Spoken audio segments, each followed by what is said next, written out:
Now, my MT09 has been evolving over a 5-year period. Most of the changes I made were in the first 2 years.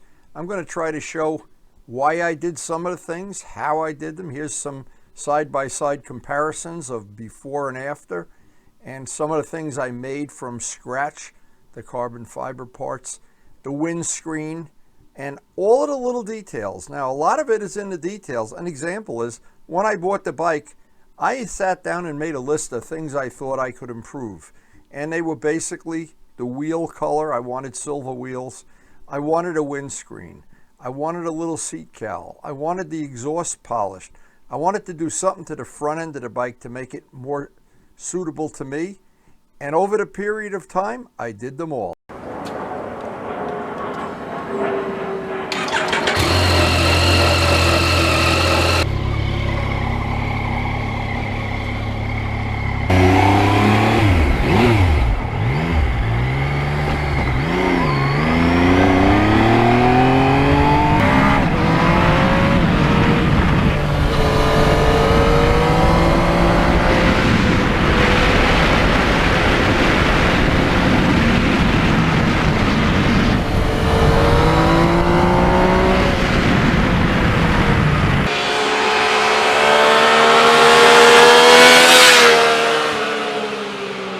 Now, the reason I put all the hours and time and effort into modifying the bike to suit me, because the minute I rode this from the first ride, I knew this had just exactly what I wanted in a new bike.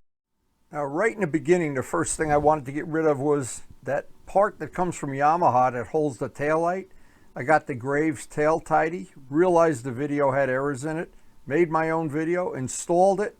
I wanted to get rid of the flat gray paint. There were flat gray parts. Vlad got me some carbon fiber, a fender and a hugger, got rid of some of the flat gray and most of the flat black paint.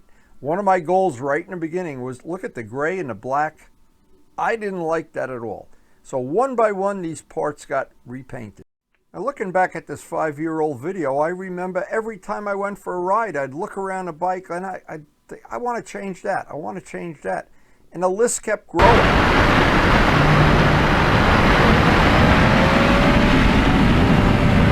Now, looking back here, I remember how many times I refit this windshield, leaned it back, added little winglets to the side, made new brackets, new carbon fiber parts. All of this is out on the channel in detail for anybody wanting to do it. But of course, the paint work and painting a little area around the headlights gloss black added to the windshield even more.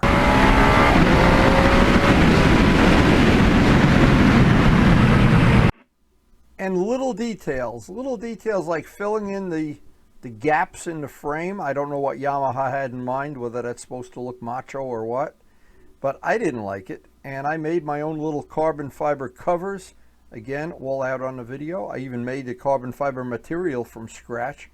And if you're new to carbon fiber manufacturing and making and creating, making little parts like this is a good way to practice. Of course, I painted them. And every time I painted something blue, the more blue I added to the motorcycle, the more I liked it. That became my whole theme for the bike, is to get rid of the flat black and add the Yamaha Racing Blue. And I think it worked.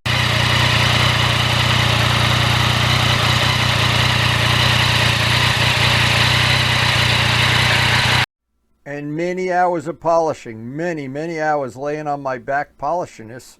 I did it all without taking the exhaust system off the bike, of course. There's also a video on how to do it for anybody interested.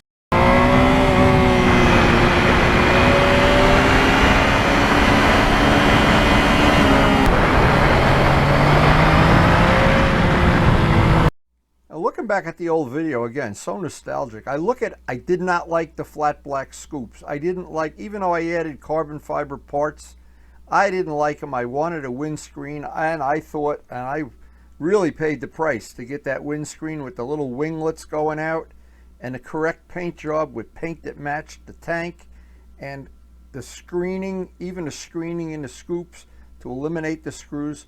A million little details. I almost never came back from a ride after shooting pictures and said, yeah, I want to change that or change this. Now, it was during this time that Vlad got me the Jivvy bag, and I adapted the radar detector to it, and I just was never really happy with it. It was too high up and in the way. It didn't shoot the video the way I wanted it to. It was kind of in the way. But it worked well, but it gave me an idea with the Jivvy tank bag mount how I could make my own radar detector. And you can see it was handy in the fact I could carry a lot of extra stuff, put the camera in there if it rained and everything, and carry a sweater or a jacket. But it really didn't suit my needs. And I made this, I got it on video, the Valentine radar detector in that little box. I made the carbon fiber mount for it. It suited my needs a lot better. Now, looking back, everything evolved, and it evolved over a period of several years.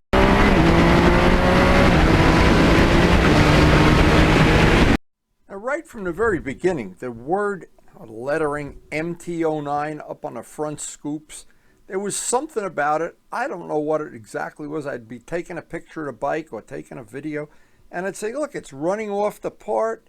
Look, it's cut off on the 9.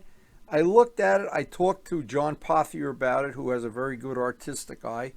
And I thought, you know what, we got to design our own logo up. And I don't need that square box. I just want to have the 09. Now, it looks like that would have been kind of cut and dry, just lay out some masking tape. Anything but. We did this on the computer many times to get the proportion right so that it had the look of the MT09 but wasn't exactly like the stock bike. And I never did like that. I like my logo a lot better. Well, if you're a young guy, maybe you like a flat black logo. I don't know. But this is the logo that I liked. And in the final part, when it was all buffed out and I had painted the scoops the Yamaha Racing Blue, I was thrilled with it.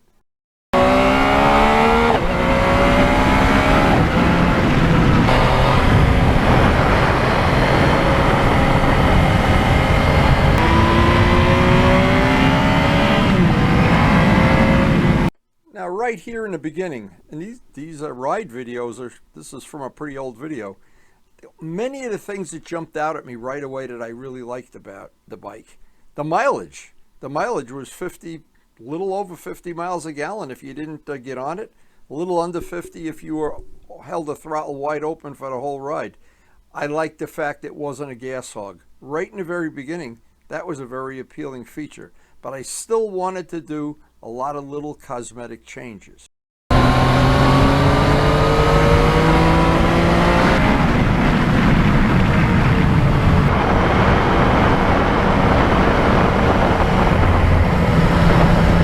And early on, I went on some all-day rides, and the seat proved to be way more comfortable than it looked.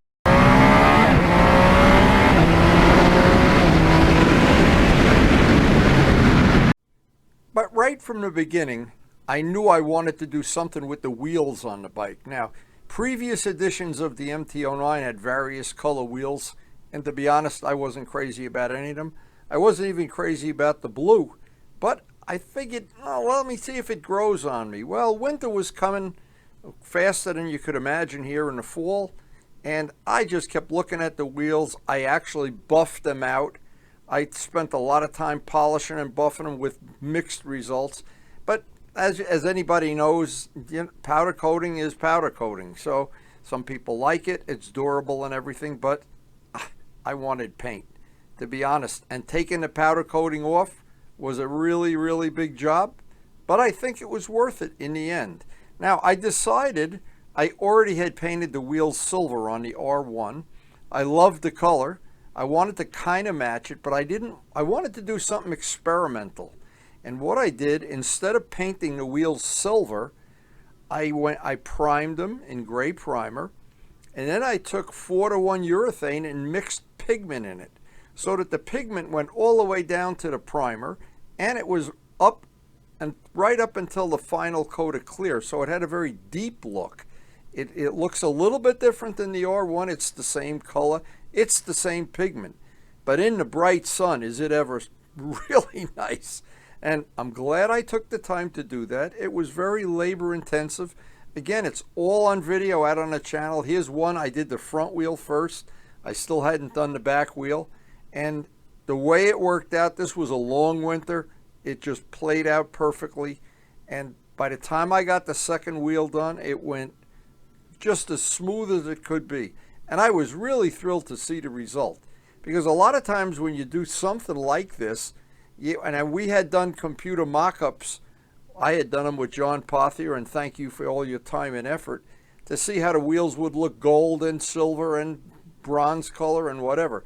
But we settled on the silver only because I really wanted a matching bike, a matching set to the R1. And I got it. When I was all done, I thought this really exceeded my wildest dream. And most of all, it changed, as painting the wheels can do, it changed the whole look at a bike. And I think, in my estimation, it just made it look so much better than a stock bike.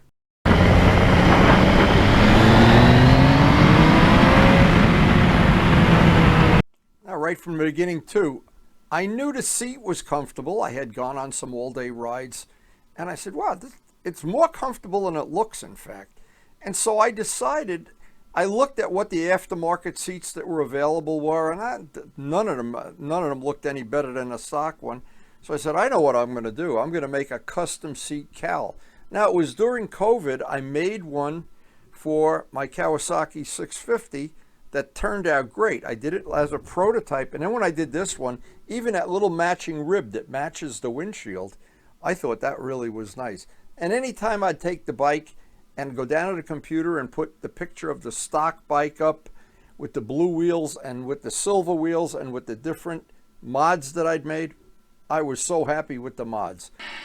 But of course, if you're a guy with an MT09 and you like to keep it bone stock, one thing is for sure, we could still be friends.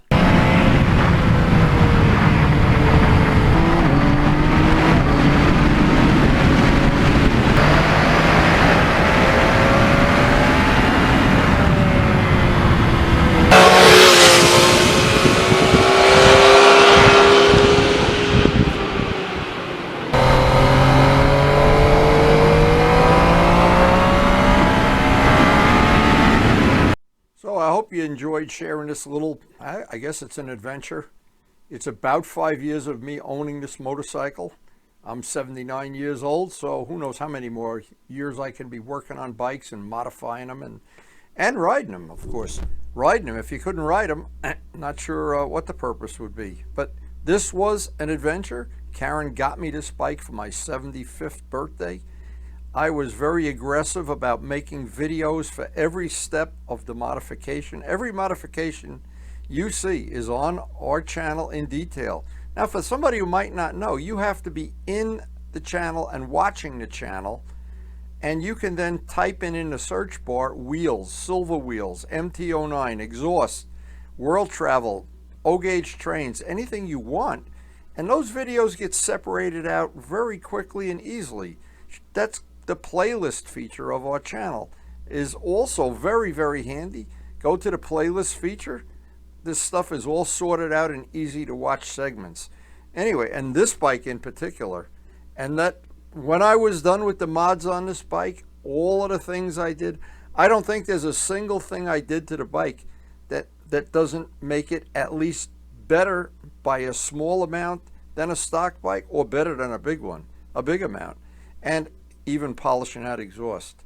And in the end, what happens is, after all these hours and hours and effort, what happens in my case, you get to keep the bike until the day you die. Now, if you're new to our channel, we have a very, very eclectic channel. One of the new features we have now is some of the videos are grouped into groups that you can access all the videos for one category in one mouse click. And it should be very convenient and very handy. Just check out the feature on the main screen playlist. And thanks to everybody for supporting the channel. We appreciate your support, and it makes this channel possible with all the things we do, the painting, the wheels, the polishing. And please take a second or two and hit the like button.